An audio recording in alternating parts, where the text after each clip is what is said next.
Какие проблемы возникают при выполнении задач по частичной мобилизации и как их решить? Для этого собрались общественники и ветераны боевых действий в Республиканском военкомате. Мы закончили первый этап. Сейчас мы, вот с сегодняшнего дня, у нас как бы второй этап.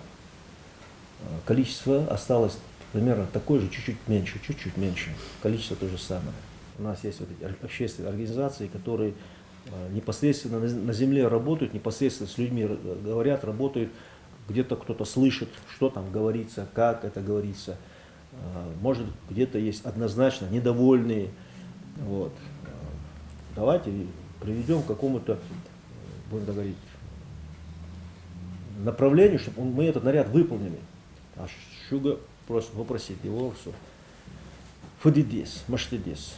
Второй вопрос, который вот, тоже беспокоит и меня, и я думаю, и всех, и вас, это закончится мобилизация частичная, мы перейдем к призыву. Призыв сейчас начнется с 1 ноября. Поэтому это второй бы как бы вопрос тоже, где бы хотел бы тоже, вот, может, свое мнение скажете. Работа по частичной мобилизации в Ингушетии продолжается. По данным военного комиссара республики, в регионе около 40 тысяч резервистов. Около 15 тысяч из них подходят под условия частичной мобилизации для участия в боевых действиях на Украине. Сложности в процессе мобилизации больше связаны с недостатком подробной информации у населения, уверены участники совещания.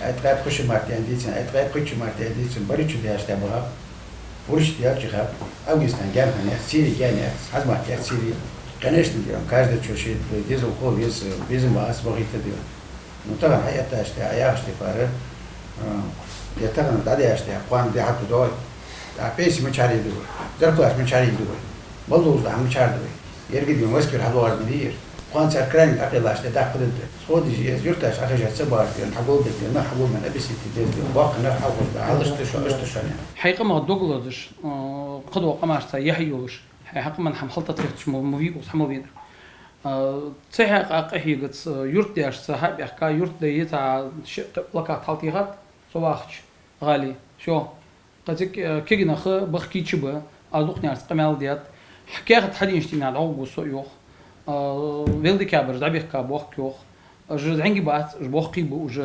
قيربانيت إيش كابيان رديم خانز وش مولود شو بيقول يحكي خنا بات كيتش ببخ وتقدر حا بول حبيبيس ودر وقت يدر ملو شوان خات طور شيني قاني حوادرس بربيسن سنعوه واخش قشعوه دعاره ليلجوه تاخيرتين خوت سوف ليدو خو يرتشنا خا خوت سوف ليدو عاشقي تحن سقمي الله تاخواد محبيبيس Голос имеющий, конечно, это знано, а лишай бах безм были пуш.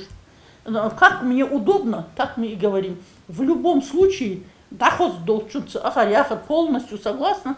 Надо с населением вести разъяснительную беседу. При частичной мобилизации подлежат к призыву граждане, которые ранее проходили службу в рядах вооруженных сил государства, имеют определенные военно-учетные специальности и соответствующий опыт. Среди воинов-афганцев, которые сидят за этим столом, есть готовые войти в число мобилизованных, если придется.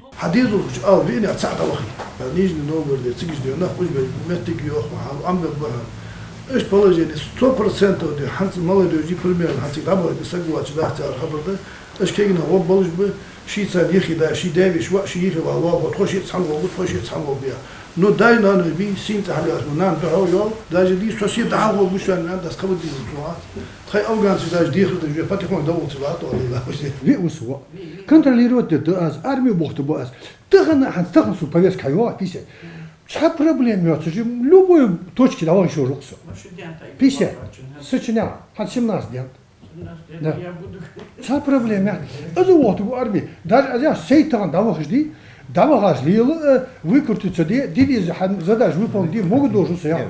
Явиться в военкомат и отметиться призывают тех, кто получил повестки. На данный момент, по словам военного комиссара, роздано около 2500 повесток для мобилизации. Даже если повестка и не пришла, явиться должны и те, у кого в военном билете есть мобилизационные предписания. Участники встречи призывают граждан не уклоняться от этого. Я бы сказал, что наши не только мужчины, даже и женщины духовно сильные.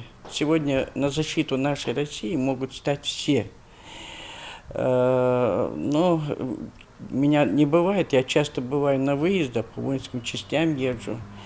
И уклончиков у нас не было, потому что наши ребята готовы пойти и в армию служить, и сегодня пойти защищать и нашу Россию. Защищать Родину, а вернее готовиться к этому должны и молодые люди призывного возраста. В этом году призывную кампанию отложили на месяц, и она начнется с 1 ноября. Граждан призывного возраста также призывают прийти в военкомат и пройти медкомиссию, а также напоминают, что срочников, проходящих службу в армии, не отправят в зону боевых действий. Муслим Ганиев, Адам Далаков, Новости 24.